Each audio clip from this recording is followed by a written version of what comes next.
the most 10 ridiculous deaths in history, because you really can't make this stuff up. What makes a death truly, famously ridiculous? Is it some quality of exaggeration or grotesquery, some aspect that's gone weirdly wrong? Is it a twist of dark bad luck? Is it just something poetically appropriate or a combination of all three? People have been arguing about this since humans first started dying in stupid ways. I guarantee there was a most ridiculous times hunters have been bored by mammoths list among at least one prehistoric tribe. For my money, stupidity isn't enough. To be truly ridiculous, a death has to be a combination of the tragic, the comic, and the unusual.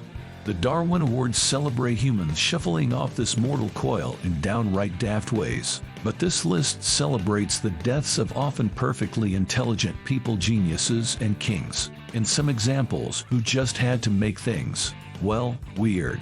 The other criterion, they had to be proved to be real, which means that the highly apocryphal death of Greek playwright Aeschylus by having a tortoise dropped on his head is, regrettably, off the list.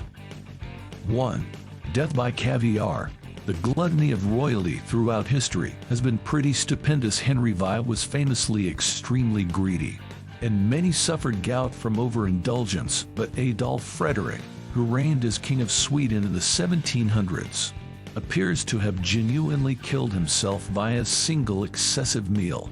And many suffered gout from overindulgence, but Adolf Frederick, who reigned as King of Sweden in the 1700s, lavish amounts of seafood and sauerkraut, and a mind-boggling 14 servings of semla, a bun soaked in warm milk. 2. Death by overconfidence. A lot of rampaging generals probably meet their deaths in this manner, but John Sedgwick has gone down in history for his famous last words, which turned out to taunt death somewhat unwisely. During the American Civil War, the Union Army general was killed while leading troops at the Battle of Spotsylvania Courthouse. Striding out into heavy fire, he's widely reported to have told his compatriots to stop flinching. "Why are you dodging like this? They couldn't hit an elephant at this distance." This overconfidence, however, killed him. A sniper promptly shot him dead with a bullet to the left side of the face. 3. Death by politeness. Brilliant Danish astronomer Tycho Brahe had an extraordinary life as well as a ridiculous death. Working without a telescope, he established the positions of many stars and worked out the true nature of comets. And he also had a tame milk and a fake nose. He'd lost his own in a duel. His death, however, was a credit to his noble upbringing, if not to his bladder. Brahe died after a banquet. It had previously been assumed that he was poisoned, but an analysis of his remains in 2010 found no remnants, indicating that the other suggestion was true. He'd held his bladder till it burst. Fellow astronomer Kepler wrote that at a banquet, Brahe had refused to leave the table to relieve himself, as it was impolite. 11 days later, he was dead. 4. Death by beard. This story has been somewhat twisted since its first telling in the 16th century, but a few facts remain. A man named Hans Steininger was an Austrian burgher whose beard measured approximately 4.5 feet. He normally kept it in a leather pouch for safekeeping. At one point, however, Steininger forgot to keep it rolled up, and the beard caught fire when a small fire broke out in Steininger's house. He burned to death. 5. Death by exhibit. Clement Vallandigham had an excellent name, was an American congressman, a fighter in the Civil War, and, like many lawmakers in the early years of U.S. history, was a trained lawyer who earned his living from court cases on the side. Like many lawmakers in the early years of U.S. history, was a trained lawyer who earned his living from court cases on the side. However, when he accidentally shot himself in court in 1871, the cause was an attempt to prove a point. Vallandigham was defending a murder suspect and wished to point out that the victim could have shot himself accidentally. To demonstrate, he fired the murder weapon. However, it was still loaded, and Vallandigham was shot fatally in the bladder. The suspect was acquitted. 6. Death by alarm clock. If you've ever thought of jerry-rigging an elaborate system to wake you up in the morning utilizing water, a small Malay, and a neighbor's cat. Let the story convince you otherwise. A lamplighter in the 1880s in Flatbush, New York concocted his own waking up system involving a clock, a wire, and a 10-pound stone. The problem? He had a party and moved his bed, then got drunk and put it back in the wrong place.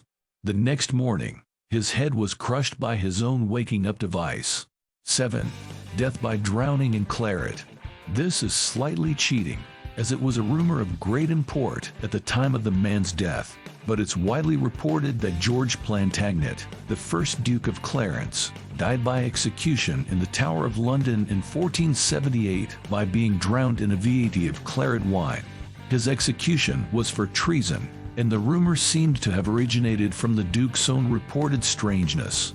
It said that he'd asked to meet his maker in such a thoroughly pickled fashion. 8. Death by being trapped in the closet. Another English death, but this time not on purpose. In 1667, the poor James Betts, an utterly hapless suitor at Corpus Christi College in Cambridge, was concealed in a locked wardrobe by his lover, Elizabeth Spencer. She was worried that he'd be discovered by her dad, clergyman and master of the college, John Spencer. She should, however, have been more concerned about James, as he died of asphyxiation, and Elizabeth herself committed suicide out of guilt. Both are now reputed to haunt Corpus Christi as ghosts, though you can take that one with a pinch of salt. 9. Death by knife-wielding bird. This one might make you feel a bit queasy, so stick with me. In 2011, a man in California died after a cockerel taking part in an illegal cockfighting match stabbed him in the leg. With what? The knife that had been strapped to it for fighting. It's reported that the man, Jose Luis Ochoa, suffered severe injuries when the cockerel, which he may have owned, gashed him in the right calf. Cockfighting is illegal in the U.S., but it's common practice for fighting birds to be fitted with spurs or knives on their legs. This has happened before. In the same year, an Indian man supposedly died after a rooster slashed its throat with razor blades. Though that sounds suspiciously like murder concealed by chicken to me. Karma's a bitch. 10. Death by conducting. Jean-Baptiste Lully must surely be one of the only prominent musicians or composers in history who managed to accidentally kill himself with the tools of the trade. One doesn't associate the concert pit with deadly disasters, but Lully managed it. A French composer who worked for French King Louis XVI. He killed himself by hitting himself in the foot with his conducting staff during a performance. In 1686, when this took place, conductors didn't use tiny batons, but huge heavy staffs to keep time in concerts, and the blow's wound developed gangrene. Having refused to have his leg amputated so that he could remain a dancer, Lully died in agony. Please let us know in the comments about your favorite one.